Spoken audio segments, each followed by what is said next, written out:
What is up, Pick Six Nation? Hey, it's your boy Massey. I am going live today, and I am by myself today due to some unforeseen circumstances. Cam is not able to make it on the show today. So I'm just going to be filling in for the whole team and just going over what happened, what happened with the Rams game last week. Give a little preview into the Eagles game, and I am going to be answering your questions. So I put a post out on Twitter. Ask me some questions. If you're in here in the comments, ask me questions. I'll be answering them throughout the show.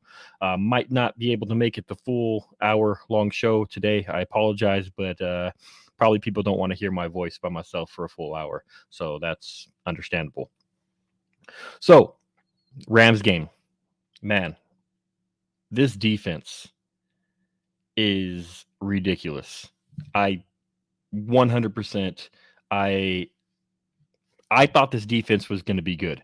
I thought this defense was going to be really good. I tweeted out before the year started that I don't think a lot of people understand how good this defense just is going to be. And they're even better than I expected. Honestly, this defense is just awesome. This pass rush is just killing teams, holding the Rams to 10 points. I know that the Rams have not been the explosive offense that they have been in the past. I know they weren't the offense that they were last year, but they have shown they have the capability to make big plays. They made some big plays against the Cowboys. Cooper Kupp is arguably the best wide receiver in the NFL. So you have that. But this defense just showed up. I got to apologize. I need to apologize to everybody here. What's up, TC? I need to apologize to everybody here because I said last week that I thought that the special teams unit was the best unit on this team over the defense. Now, Cam gave me a weird look, but I thought, the special teams had been playing great. Maher had been making all his field goals. Brian Anger had been punting the ball really well. The return team, they had been playing well. Man, did they shut me up. This defense played out of its mind. And if we're going to be honest with you, we've had some hiccups the past couple of weeks in their special teams unit. They haven't been bad by any means. They've still been really, really good.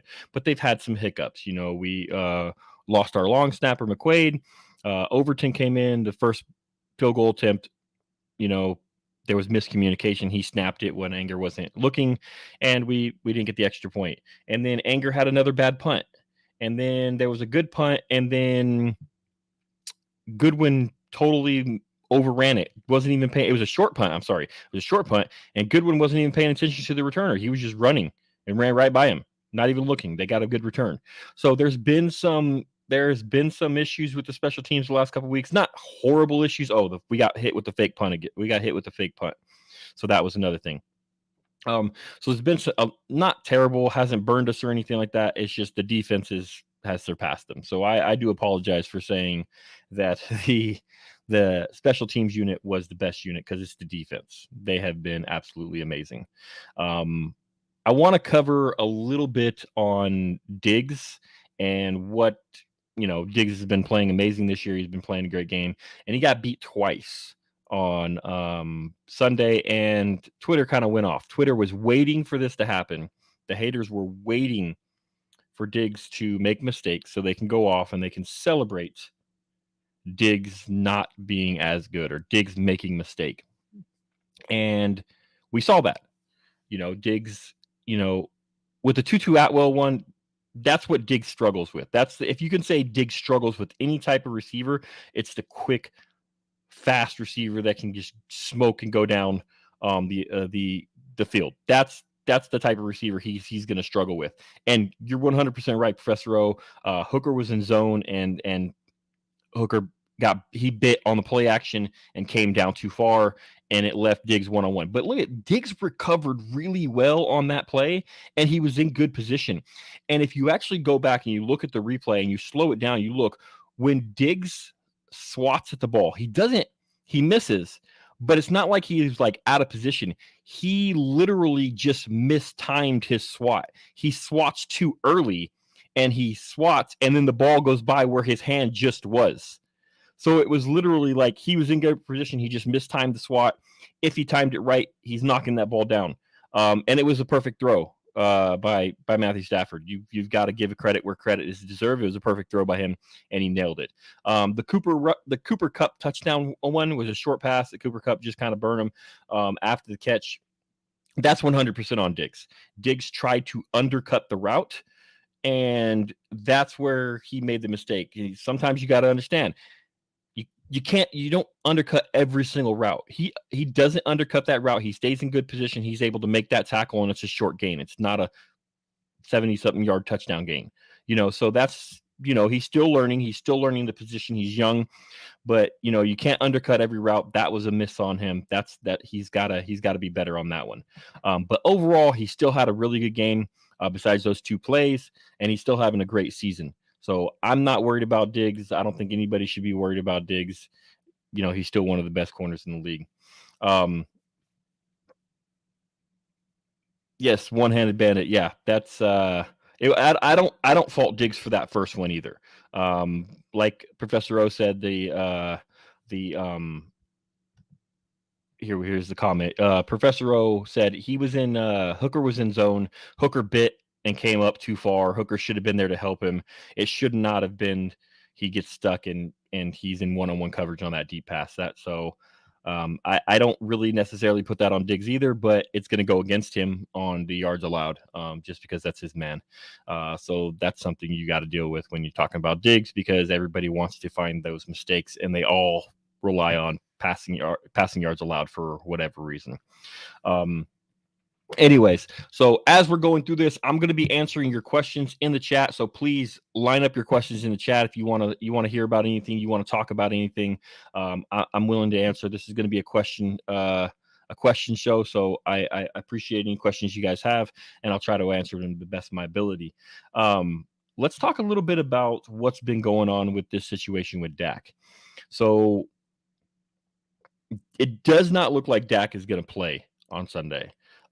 As we're going on further in the week, it looks like it's more likely going to be Detroit Lions next week. There was some hope that people were holding out that he could play, mostly because they were, it's been a little tongue in cheek with them, and they're saying, hey, he has to have a full week, but then he's practicing, and a lot of the receivers are being closed lip about what's going on. They asked CeeDee Lamb about how he was throwing, did he throw in practice, and CeeDee Lamb refused to answer.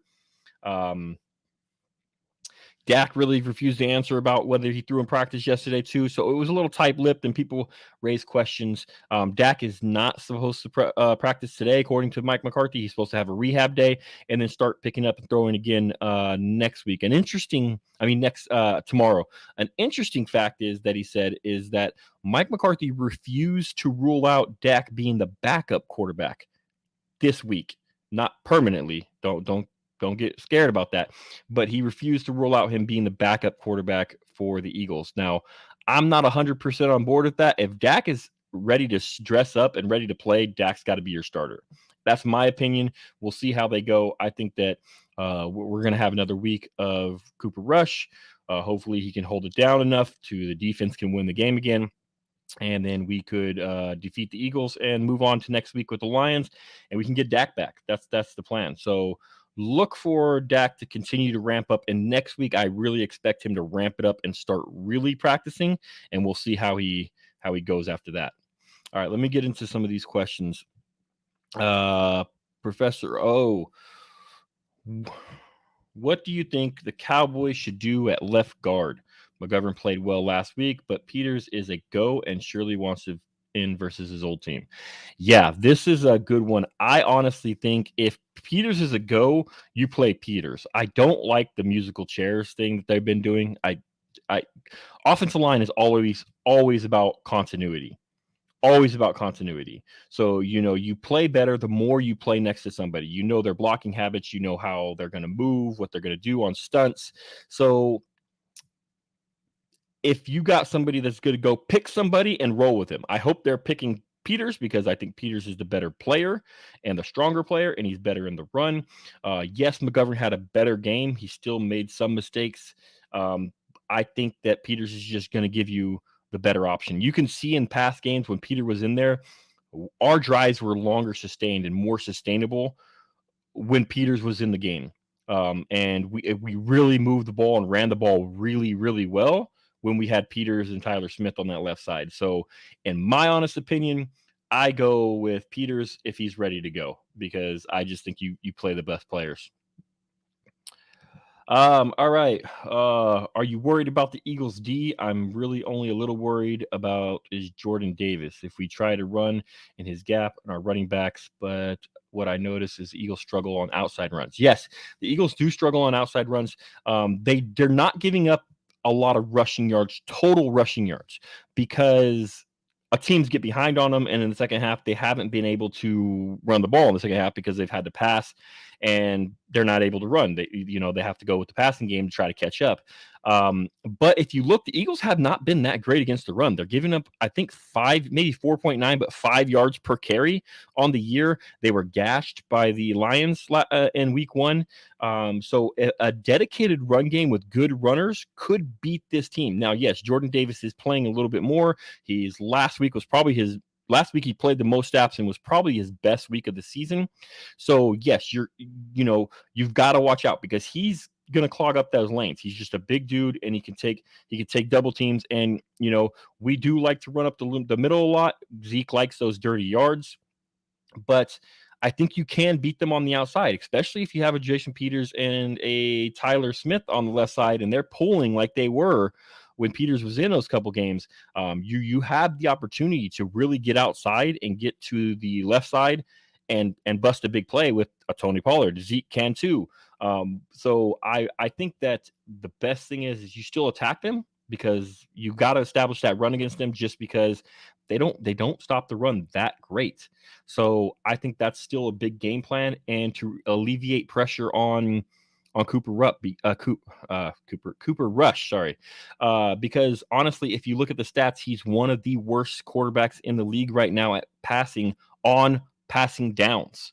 So when they get in third and long, when you have to pass, Cooper Kupp has not been good. In the red zone, Cooper Kupp has not been good. So we have to establish the run to alleviate that, get some play action going, and get that pressure off of Cooper Rush. Sorry, I keep saying Cooper Kupp for some reason. I apologize. I like it, the lunatic. 2 INTs because Hurts throws 50-50 balls. Yes, he does. He throws 50-50 balls all the time, and it's we got the guys to go up and get it. That's what I like about our defense. We got the guys to go up and get it. And another thing is, Jay Tuck put out a good video yesterday on Hurts and his one reads. He still stares down his first read all the time. Good quarterbacks like Brown and Diggs are going to be able to read that, and they're going to be able to jump the coverage, just because he stares down the guy he wants to throw, and he's not making multiple reads. If his first guy's covered, he's bailing. So that's why it's going to be important. We have a guy watching him, a spy, so to speak, or something going on that we have that covered, because if his first read's not there, he's usually bailing. He's trying to run. Interesting stat. He is on pace to run 230 times, I believe, this year, which totally eclipses the NFL record set by Lamar Jackson. I think he ran like 190 something times. And so Hurts is on pace to shadow that record, because, like I said, if he doesn't get his first read, he's bailing. He's running. All right. They were saying it might be raining in Philadelphia on Sunday. If it is raining night, how do you think the outcome will be?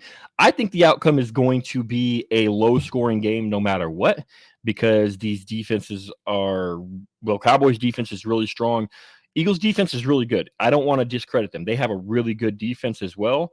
The Cowboys offense is just limited with what they can do with Cooper Rush at quarterback. So, you have a good defense going against Cooper Rush. Now, Cooper Rush has been playing well enough to win these games. He's going to have a better game. He is going to have one of his best game of the year, if the Cowboys really want to push this defense. So, yeah, it's going to be a low-scoring game, especially if it's raining. If it's raining, it's going to be even worse, which might play into the Cowboys' hand, to be honest with you, because, that negates a lot of their deep downfield explosive plays that they can pull off. Professor O, do you think the Cowboys will spy Hurts? And if so, who do you think will be the spy? I think they will. You've seen the Cowboys in the past have spied him. Interesting enough, in Hurts' first game against the Cowboys in 2020, They used Goodwin as a spy. He doesn't play a lot. He's a special teams guy, but they used his speed to be a spy. They didn't use him last year, but they used Micah Parsons some, Curse some. I actually think this year they're going to use Parsons a little bit, but a lot of Donovan Wilson with the way he's playing, the way he's firing out of a cannon, reacting really well to the ball. I think Donovan Wilson is going to be used as a spy a lot because I think Curse is going to be used in primary duty on Dallas Goedert. He's played well last year against Goddard, so I think he's going to be using that role this year as well. But if they're going to use a spy, I think Wilson's probably going to be your primary spy if I had to guess. Yes. Hey, he hasn't played us. We're hoping this defense is going to hold us together. This is what this defense has done all year long, and we needed to do it one more game. It looks like one more game for Dak to get back, honestly, because once Dak gets back, it's going to open up a lot of things for offense. I think it's going to make the offense more explosive and more dangerous. But right now we got Cup. Jeez, I did it again. Rush. We got Rush, and Rush is going to have to hold it down, and he's going to have to play well enough for this defense to hold the Eagles, and he's going to have to play well enough to score some points. I don't know if either team – I think we're going to have to hold them to under 20 points to win this game. If I'm being completely honest with you, I think we're going to have to hold them to under 20 points. And I'll get into my prediction in a little bit. All right. I appreciate all the questions. I'm just going through, reading them all.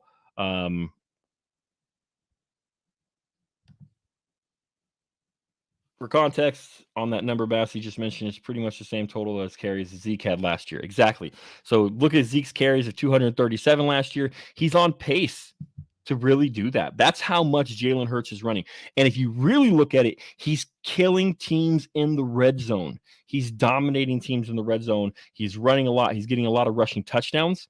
And that's how they're scoring a lot of their points, because he only has 4 passing TDs. So they're getting a lot of their touchdowns from Hurts doing quarterback sneaks and being that threat in the red zone that Dak was early in, like similar to what Dak was early in the year, where it's hard because you got to play the pass, you got to watch out, you got to watch the running backs. But hey, there goes Hurts running the ball, getting a touchdown. So I think you got to watch out. This is a great comment right here. We blocking a punt or field goal again this week.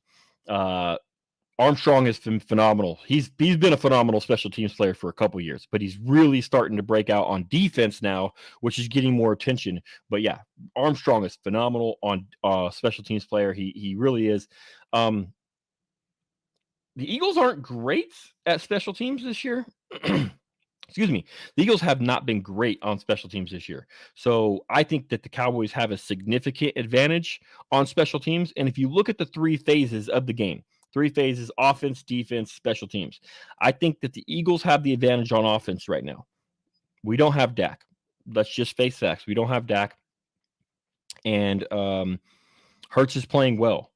And they have the best offensive line in football. Now, that offensive line is beat up now, but it looks like they're going to be 5 starter strong. It looks like they're all going to play. Now, how healthy they are playing, that's up for debate.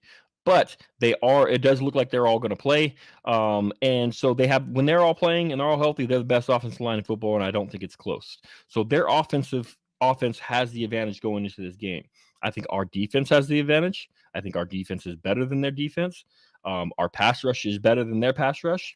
And so we're going to have to get pressure. And then our special teams is better than their special teams. So we have the advantage in 2 of the 3 aspects of the game. However, how big is the gap between their offense and our offense? And it might be bigger than what we can do on special teams and defense, to be honest with you. So that's what we got to look out for. You usually got to win all 3 phases of the game. If we can really stand out on defense and shut their offense down, it gives us a chance. It really does. So I think, like I said, I think we're going to have to hold them under 20 points. And if we can't hold them under 20 points, it might be an issue. And I know let's get into that game a little bit more and some of the matchups that we're going to see in that game. Some of the matchups, I know somebody has mentioned in the comments about Darius Slay. Are we worried about Darius Slay? Darius Slay is a really good cornerback, and he's playing really well this year. And then you have your limitations at quarterback with Cooper Rush. I think Darius Slay is not going to travel with anybody. If he travels with anybody, obviously it's going to be CeeDee Lamb. We'll have to see. CeeDee Lamb has got to step up this game. He's got to be able to get out of his off the ball. He's got to be able to get out of his breaks quickly and cleanly, and he's got to catch the ball. Catch the ball. Last week he had that drop, and I get it. That was a great defensive play. The defender raked his arm down and knocked the ball out. But you want your receivers to have stronger hands. You really do. So we got to be able to catch the ball. Michael Gallup, love having Michael Gallup back. Got to catch the ball. That was a sure first down and probably a lot more, 10 to 15 more yards because there was nobody around him. Got to catch those easy ones. You can't alligator arm, short arm those things. So that's going to be big going against his defense. We cannot allow ourselves to give away extra possessions, give away extra yards because we're not focused on the little things like catching the ball. That's something we can't do.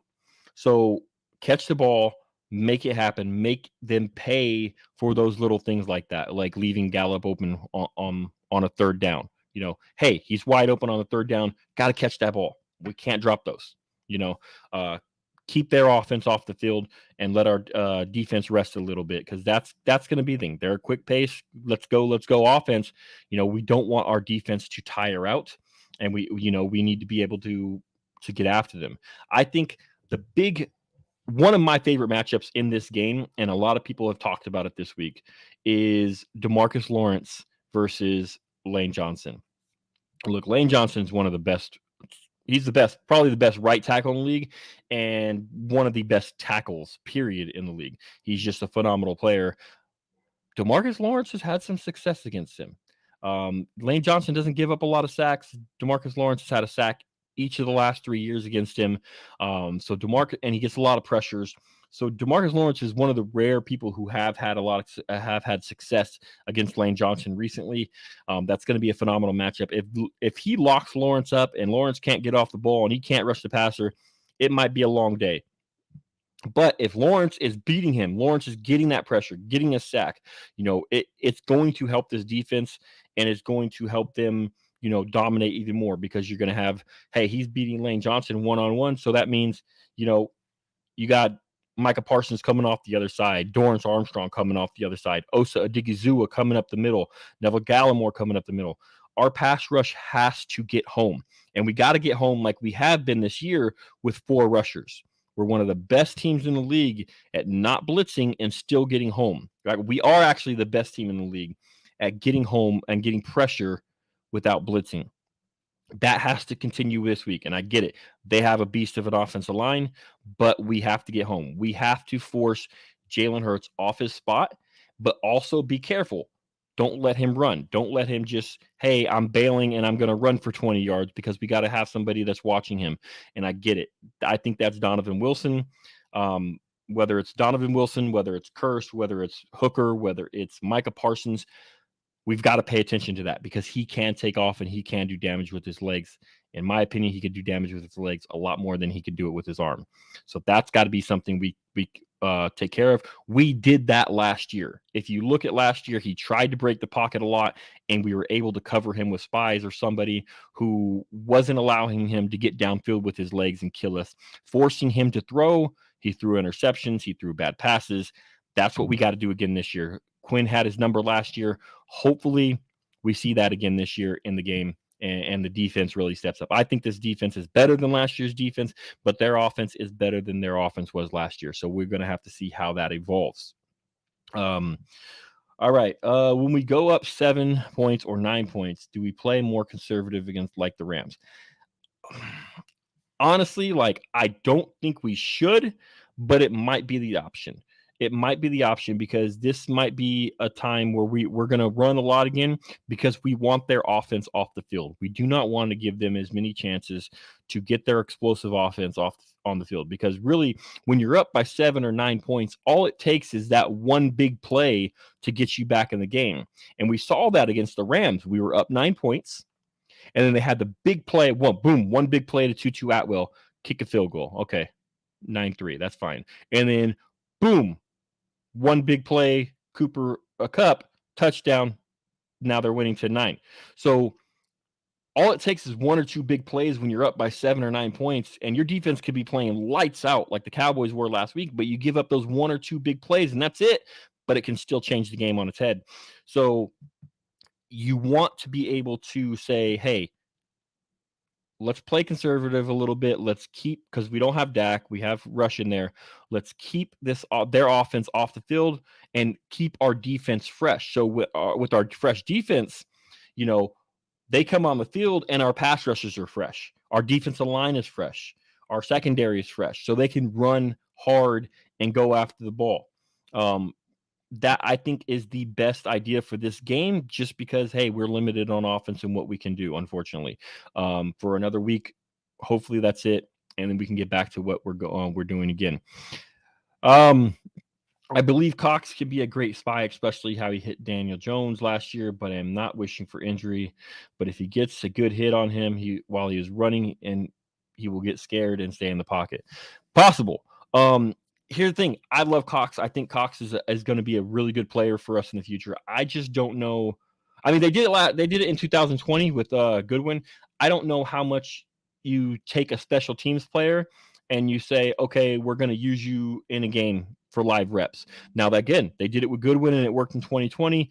They might be able to do it. They might feel more comfortable because you're looking at an Anthony Barr who does struggle in coverage and LVE, and you're saying, okay, for this game and as a spy, it might be better to take Anthony Barr or LVE off the field and let this guy just roam around spying Jalen Hurts to stop him. That's your job. Your responsibility is, okay, if the ball goes somewhere else, go get the ball. But until you know that Jalen Hurts doesn't have the ball, you're spying Jalen Hurts. That's your responsibility. Jalen Hurts is your responsibility. Pay attention to him. That's completely possible. I could see that as someone like Cox being used in that role just because of his speed, and he has good tackling ability. So I would not be surprised if they bring Jabril Cox in just to play that spy role. Personally, I think they're probably going to do it with a Wilson instead, but that wouldn't surprise me at all. So you have something there. He says this is a lose-lose situation for Philly. If they win, they finally beat Dallas in 2 years going against a backup quarterback. If they lose, they lost to a backup quarterback. Okay, this is a great point. This is what I've been going off of. I've been struggling with people because people are putting out the odds. They're saying, okay, if the Eagles win this game, then their odds for the win the NFC East are astronomical, and the Cowboys lose this game, their odds to win the NFC East drop like crazy. But it's flipped. If the Cowboys win, their odds for win the NFC East go up really high, and it's so there are more pressures on the Cowboys. No, not at all. I don't see. I mean, there's pressure to win this game for the Cowboys, just like there's pressure to win any game. And it's even more pressure because it's an NFC opponent, and then a little bit more pressure because it's an NFC East opponent. I get that. It's pressure for any NFC East game, so there's pressure on the Cowboys to win this game. I get it.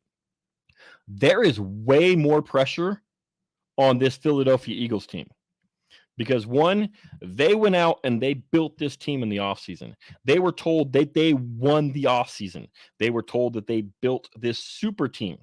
And then they've come out and they started 5-0 to prove everything right. And here comes Dallas after losing their quarterback in week 1.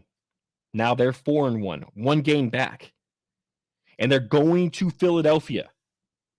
Going into Philadelphia. And everybody's saying, okay, man, Eagles are going to win this game. Eagles are the best team in the league.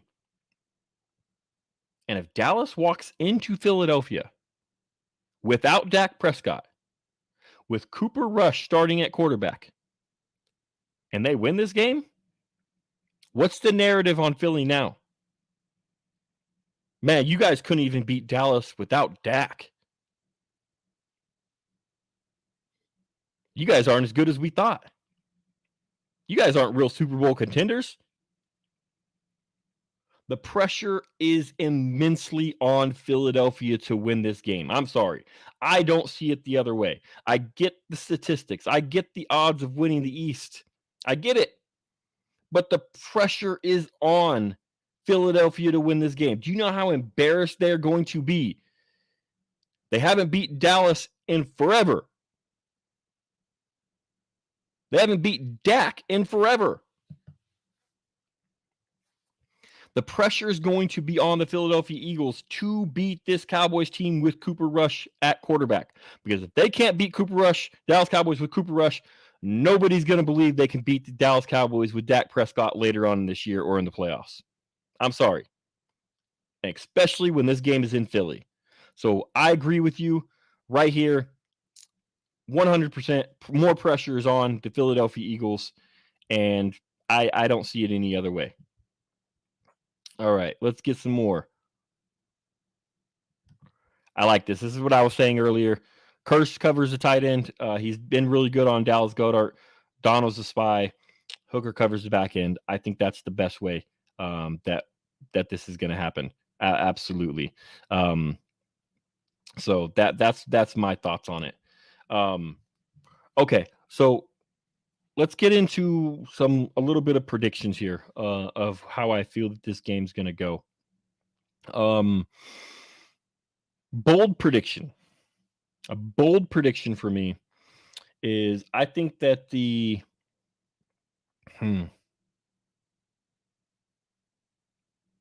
I'm going to go. I don't want to steal anybody's thunder. I saw it earlier. I was going to say a punt block or a field goal block. Somebody said it earlier, so I don't want to go with that. Kind of took my thunder, but all good, all good. So I'm going to switch it up. I'm going to go with Trayvon Diggs has 3 interceptions. 3 interceptions. That's bold prediction.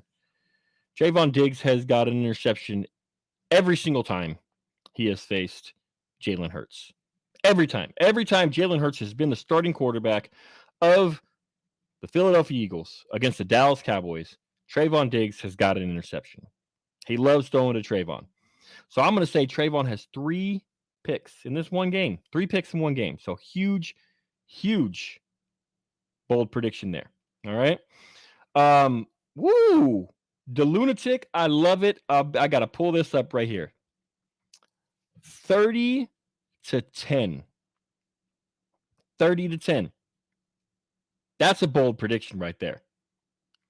I would love this score. Absolutely love it. And it goes right in hand because with Jalen Hurts as starting quarterback of the Philadelphia Eagles, they've never been within 20 points of the Dallas Cowboys. Not a single time. Never been. Dallas has blown them out by 20 points each time. So that's sticking with the trend right there. 20-point win. All right, we got a 20-13. I like it. 2 TDs, 2 field goals from Money Maher. Bold prediction. Peyton Hendershot scores a touchdown. We got the Hendo Hive. We got the Hendo Hive going on. I love it. Absolutely love it. Would love for Peyton Hendershot to get his first touchdown or Jake Ferguson. I don't know if Dalton Schultz is going to play this week. That's a big question mark for me. But if he does, I still think that Hendershot and Jake Ferguson are going to have a big role here. And then, we are nobody's underdogs. I love that. I love that saying. Mike McCarthy has those sayings. Mike McCarthy has those little motivational tips that he brings up. Nobody's underdogs. I love it. I love it. TC, we got a bold prediction. Dallas 16-13. Micah has 3 sacks. Tank has 1. Dorrance has 2. Fowler and Osa each have 1. 8 sacks for this defense. Good thing you put 8 sacks. I didn't want to do the math. But that's bold. That is a bold prediction because how good this offensive line is. I love it. So, okay, we got another bold prediction here. Turpin takes it to the house on special teams. I don't think that's that bold, man, my man.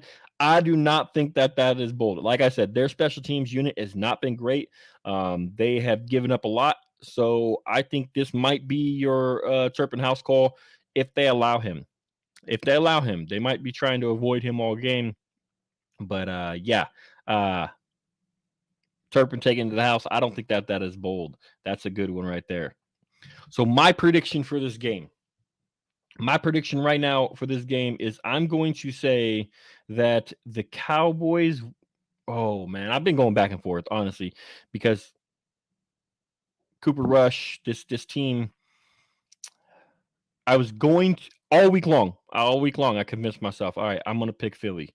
All right, I'm gonna pick Philly. I was like resolute. Philly's. I'm picking Philly. But as the week went on, I just started like wavering a little bit. I'm like, man, this Cowboys team, this defense. I believe in this defense. And I think this running game and Cooper Rush could do just enough. Just enough. I'm going to say that the Dallas Cowboys win this game 20-17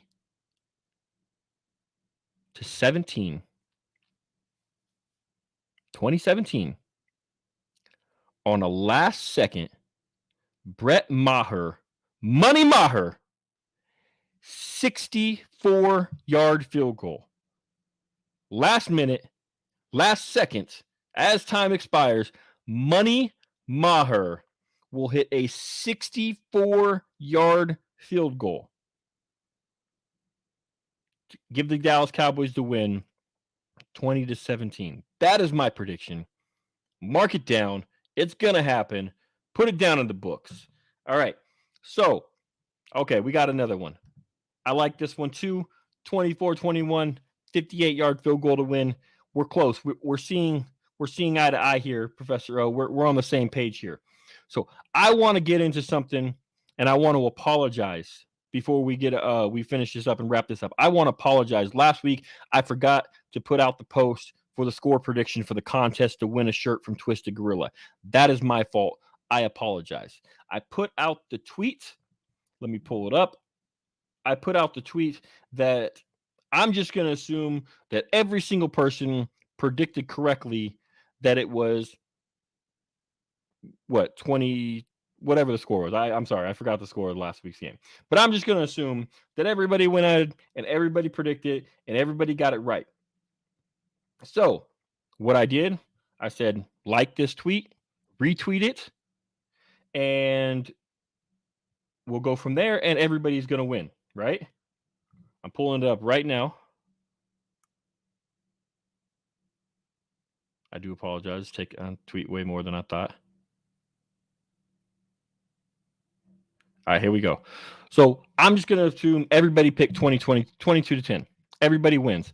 So I'm going to I chose a random person who I asked to retweet and like the comment, and they're going to win.